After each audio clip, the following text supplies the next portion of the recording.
आ चुका। Children day में जितने भी सारे इवेंट्स हुए चिल्ड्रन डे के दौरान, उसमें जो भी बच्चे पार्टिसिपेट किए और जिन बच्चों ने भी कुछ कुछ स्थान या पोजीशन पाया, उन सारे बच्चों को भी प्राइज डिस्ट्रीब्यूशन किया जाएगा। उससे पहले मैं स्टेज पर बुलाना चाहूंगा क्लास 2 की लामिया, जो आप लोगों के सामने सिंगिंग करें। Lamia, please come on the stage. तालियां हो जाएगा।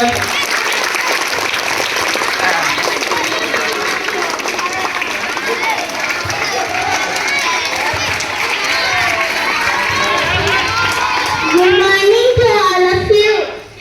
My name is Lamia Ratul. I read in class 2.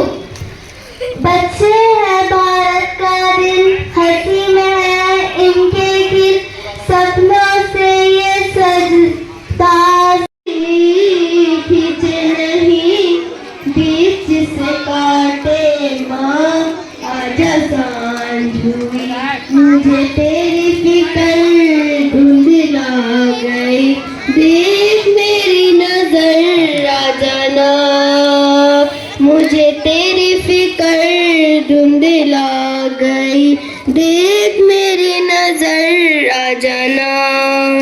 Thank you.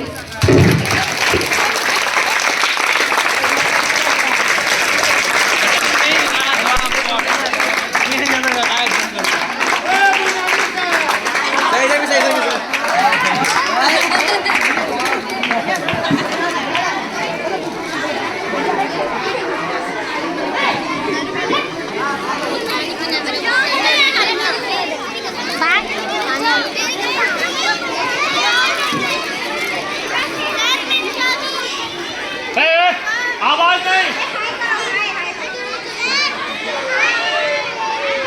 Start कीजिए आप।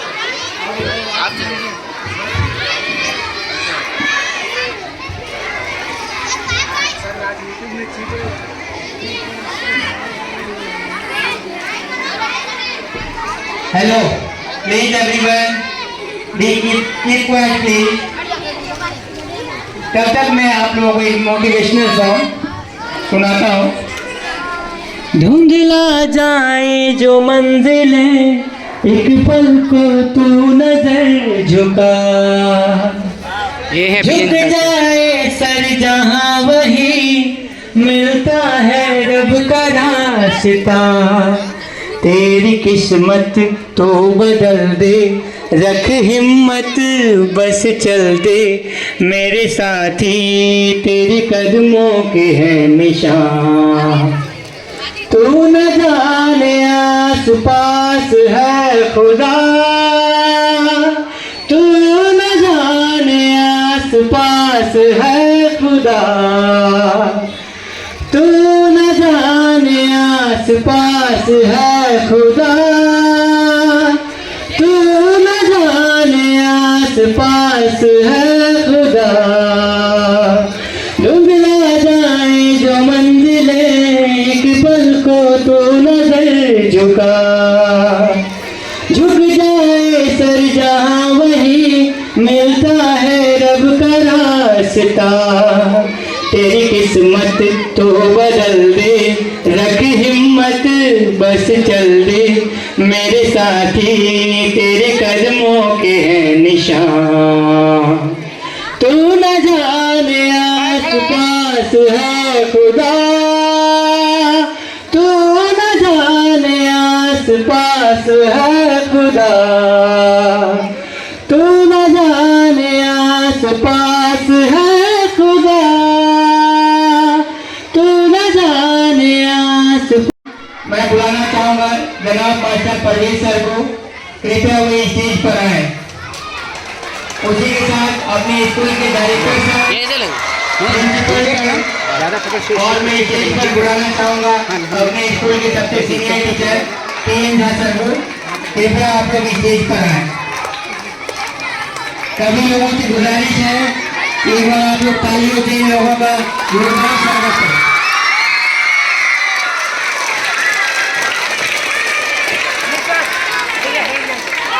आप सभी लोग बैठ जाइए अपने अपने जगह पे। हिम्मत मत खोना, अभी बहुत आगे जाना है। हिम्मत मत खोना, अभी बहुत आगे जाना है। लियो ने कहा था तेरे बस का नहीं, उन्हें भी करके दिखाना है। लियो ने कहा था तेरे बस का नहीं, उन्हें भी करके दिखाना है। इसी के साथ मैं गुजारिश करना चाहूंगा अपने डायरेक्टर साहब से कि वो 2 शब्द कहकर आज के प्रोग्राम को शुरू करें।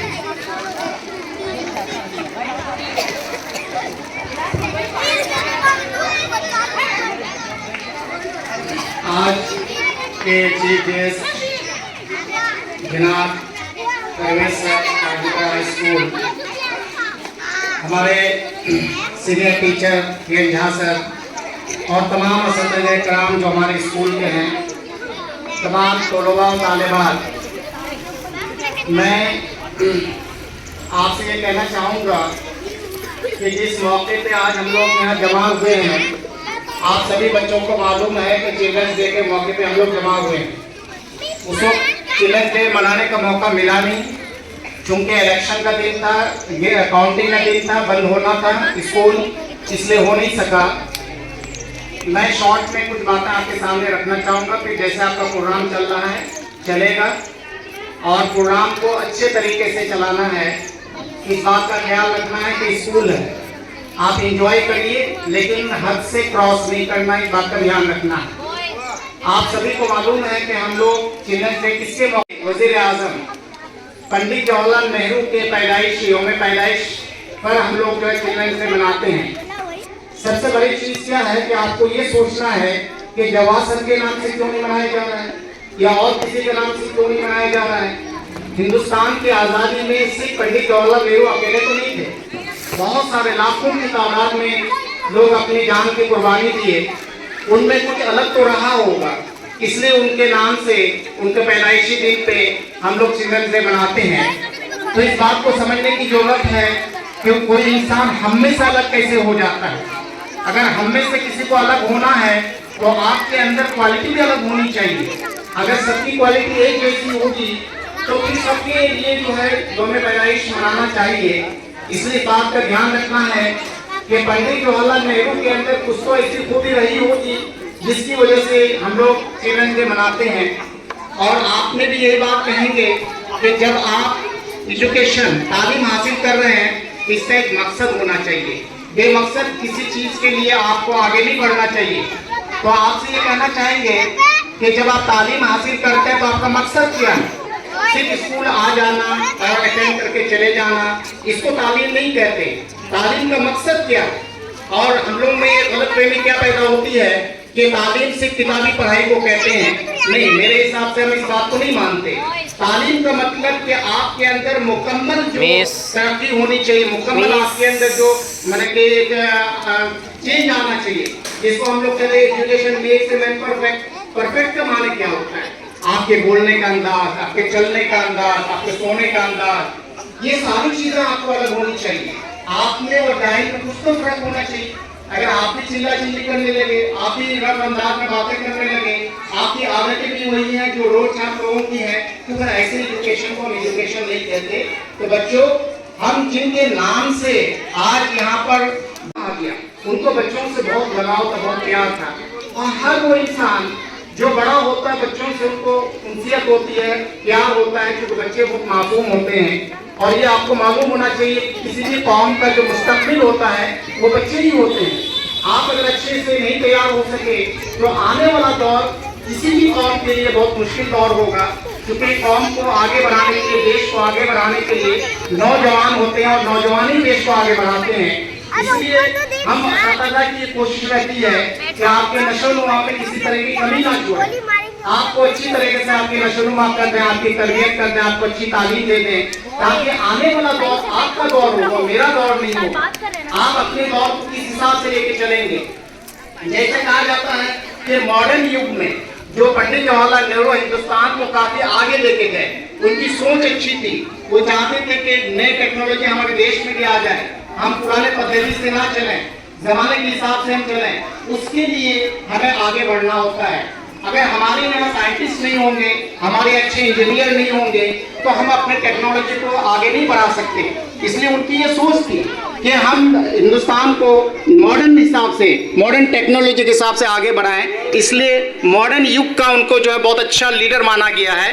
तो आप भी अपने आप को इस तरह से तैयार करिए, चूंकि आपका ज़माना होगा, आपको अपने हिसाब से चलना होगा।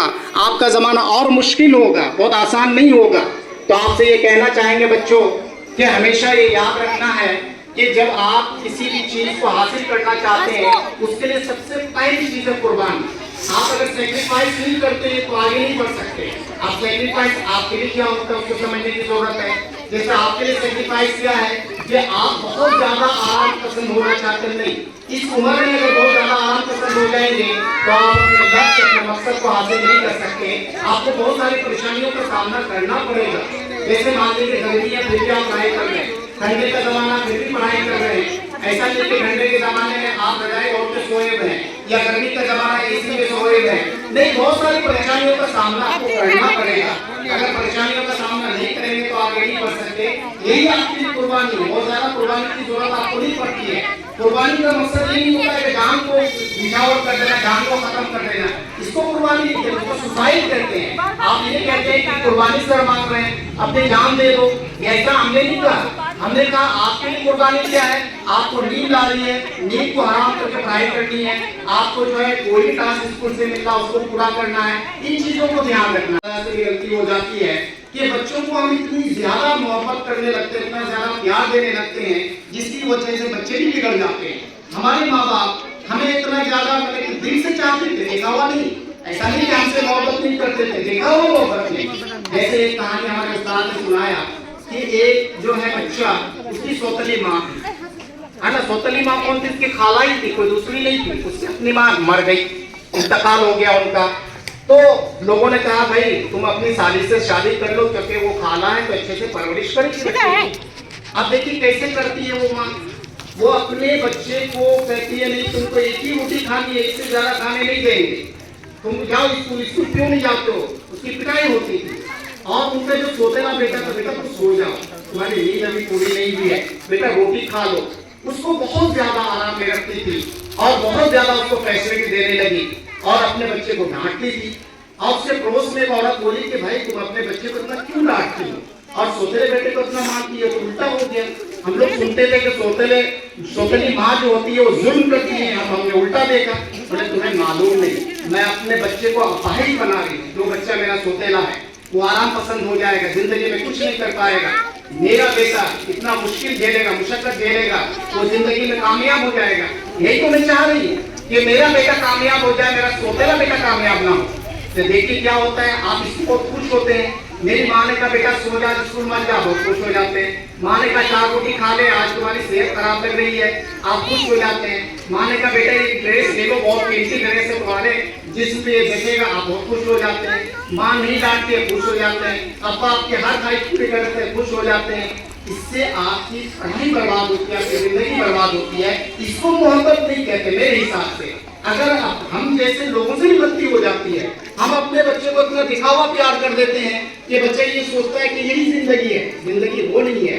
हकीकत में जिंदगी क्या है कि जब आप अपने पैर पे खड़े होंगे, आप अभी अपने पैर पे खड़े नहीं है, आपकी जो भी ख्वाहिश होती है आपके माँ बाप पूरी करते हैं, आप खुद से नहीं खरीदते। जैसे आज हम लोग अपने पैर पे खड़े हैं, हमारे माँ बाप हमें कुछ नहीं देते, जो भी करना पड़ता है हमें करना पड़ता है। तो आप सोचिए, सोचने का अंदाज ही बदल जाता है। आपको सोचने का अंदाज बदलना होगा। जैसे कहा जाता है कि बहुत सारे बच्चे जिस पर थोड़ी सी कड़ाई होती है उस टीचर से नफरत करते हैं, उस माँ बाप से नफरत करते हैं। मेरे अब्बा तो मुझसे मोहब्बत ही नहीं करते, हमेशा डांटते रहते हैं, मेरी गलती पे डांटते रहते हैं, हमारे उस्ताद हमें डांटते रहते हैं। तो इस बात का याद रखना है कि जब आप जिंदगी में कामयाब होना चाहते हैं तो थोड़ी कुर्बानी चाहिए। बगैर कुर्बानी का कुछ नहीं होता। अब ये कुर्बानी क्या चीज? हमने कहा थोड़ी सी गर्मी हो रही है, सो नहीं जाना है, थोड़ी ठंडी पड़ रही है, ऐसा नहीं कराया है, उठ के सो गए। ताश मिला, ताश नहीं बनाते।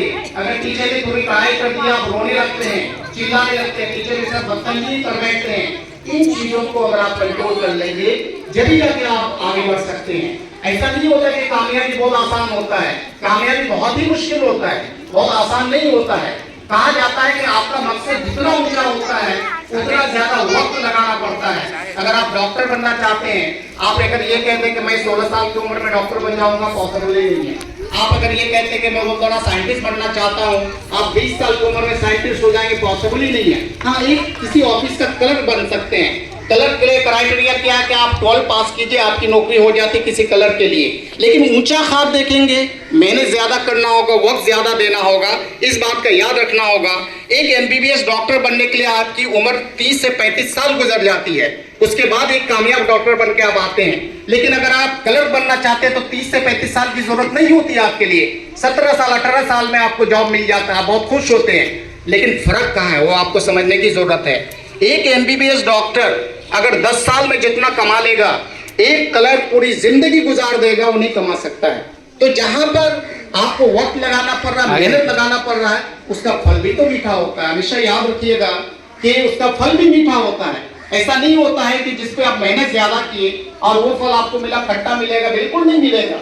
इस बात को ध्यान रखना है, इस बात को ज़हन नशी कर लेना है कि जब हम किसी काम को करना चाहते हैं, उसमें कामयाबी हासिल करना तो बहुत आसानी से कामयाबी हासिल नहीं होती। और दूसरी चीज हम हर बच्चे से कहना चाहते हैं, एवरीथिंग इज पॉसिबल, कोई नामुमकिन नहीं होता। आपको डिसहर्ट नहीं होना है। हम बच्चे का अक्सर समझाते हैं कि आप अगर 40 नंबर ला रहे हैं, बिल्कुल घबराइए नहीं, लेकिन ये देखना कि आपने मेहनत किया या बगैर मेहनत करके 40 नंबर लाए। हमारे अब्बा अक्सर और बेशक कहा करते थे, बेटा तुम पढ़ के फेल कर जाओ, हमें कोई दुख नहीं होगा। लेकिन अगर नाम बुलाया जाए वो प्लीज स्टेज पर आएंगे चाय पी और रही हैं।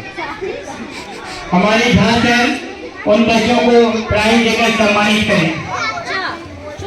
तो मैं शुरुआत करूंगा क्लास केपी। क्लास केपी में इवेंट हुआ था चॉकलेट रेस। चॉकलेट रेस में थर्ड आई थी Sabreen Parveen. Please come on the stage Sabreen Parveen of class KP. Sabreen Parveen यह थर्ड की थी। आप लोग ताली बजाते रहें।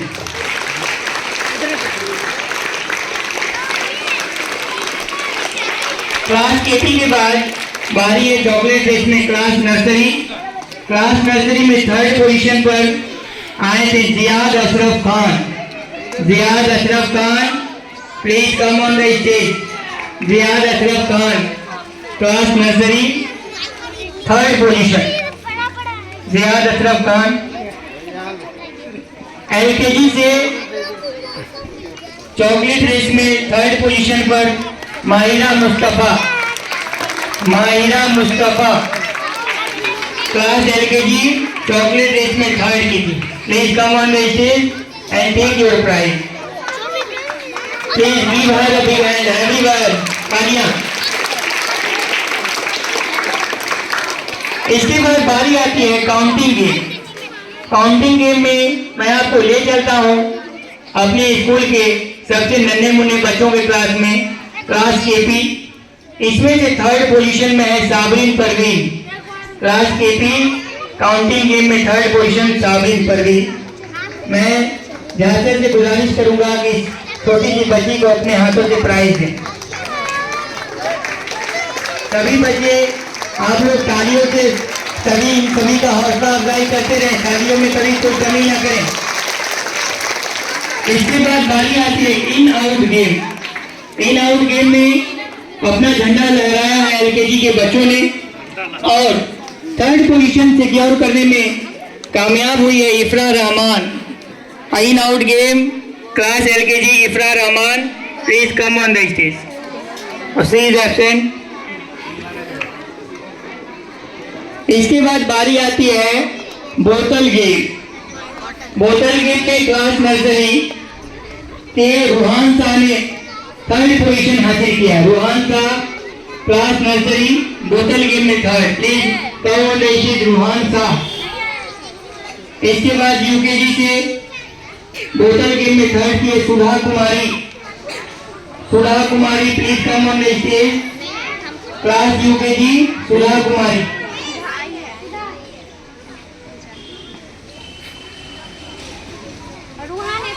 Simple race. इसके बाद बारी आती है सिंपल रेस। सभी लोग roll number 41 Arishma, please come on the stage.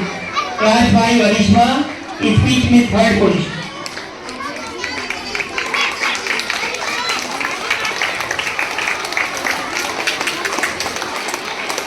इसके बाद क्लास 6 है, तो क्लास 6 में केवल 2 ही पार्टिसिपेंट थे, तो इसमें फर्स्ट हुए और एक सेकेंड। स्पीच में उनका में जब सेकेंड का जब नाम का अनाउंसमेंट होगा तब बुला लेंगे आपको, सेकेंड और फर्स्ट को। उसके बाद क्लास 7 में स्पीच कंपटीशन में यहाँ भी 2 बच्चों ने अपना झंडा फहराया है। 3rd पोजीशन पर क्लास 7 से है अब्दुल राउफ। स्पीच कंपटीशन में अब्दुल राउफ, एक बार सभी बच्चे जोरदार तालियां बजाएं। Abdul Rauf 3rd position, class 7 speech. और लड़कियां भी इसमें कम नहीं है, यह भी याद रखिएगा। और 3rd पोजीशन सिक्योर करने में सावर फातिमा, स्पीच कंपटीशन में सावर फातिमा क्लास 7 से 3rd पोजीशन आई है स्पीच। सावर फातिमा, कृपया आप स्टेज पर।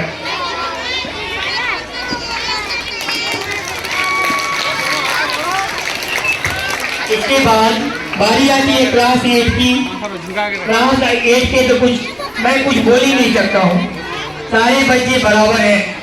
माने कि कोई अगर 10 फीट कूदता है, उधर तो उछलता है, तो सामने वाला 20 फीट कूदा जाता है।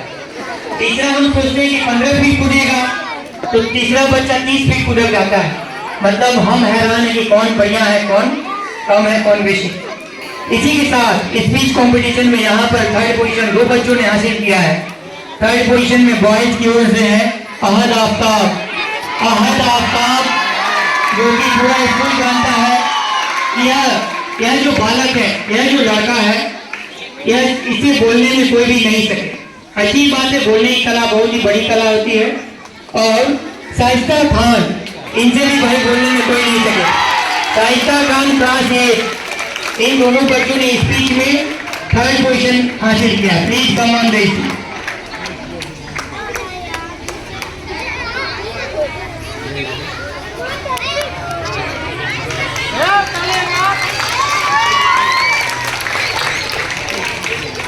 सभी बच्चे ताली बजा